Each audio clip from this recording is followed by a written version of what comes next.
அடுத்த 5 ஆண்டு காலத்துல மறுபடியும் மோடி அவர்கள் மேலே ஆட்சியிலே 3வது முறை அமரும் பொழுது 2026 திராவிட கட்சிகள் இல்லாத 33 மாத காலமாக ஆட்சியில் இருக்கக்கூடிய திராவிட முன்னேற்ற கழகம் தங்களுடைய ஒரு சாதனையை சொல்லி வாக்கு கேட்பதற்கு தயாராக இல்லை. ஒரு சாதனையை சொல்லி 33 மாதமாக ஆட்சியில் இருக்கும் திராவிட முன்னேற்றக் கழகம் தங்களின் ஒரு சாதனையாவது சொல்ல முடியுமா என பாஜக மாநில தலைவர் அண்ணாமலை கேள்வி எழுப்பியுள்ளார்.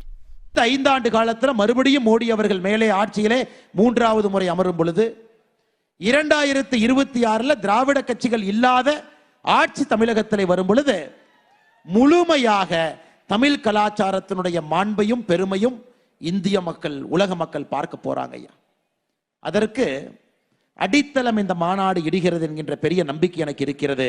நிச்சயமாக இந்த மாநாட்டினுடைய முதல் குறிக்கோள் மோடி அவர்களை 2024 400 எம்பிக்களை தாண்டி ஆட்சியிலே கொண்டு வந்த மறுத்த வேண்டும்.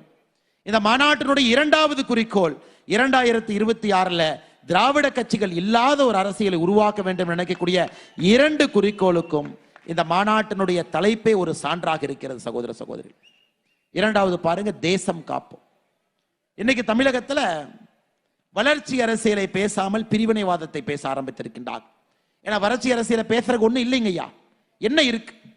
33 மாத காலமாக ஆட்சியில் இருக்கக்கூடிய திராவிட முன்னேற்ற கழகம் தங்களுடைய ஒரு சாதனையை சொல்லி வாக்கு கேட்பதற்கு தயாராக இல்லை. ஒரு சாதனையை சொல்லி மக்கள் கேட்கிறாங்க, அண்ணே 33 மாசமா என்ன செஞ்சீங்க, ஒன்னு சொல்லுங்க.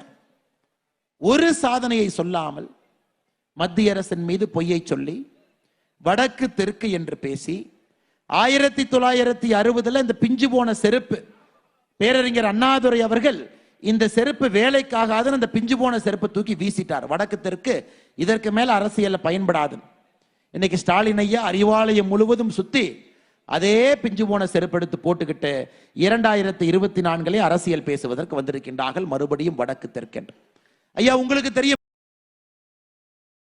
செய்திகளை உள்ளது உள்ளபடி தெரிந்து கொள்ள ரெஃப்ளெக்ட் நியூஸை சப்ஸ்கிரைப் பண்ணுங்க.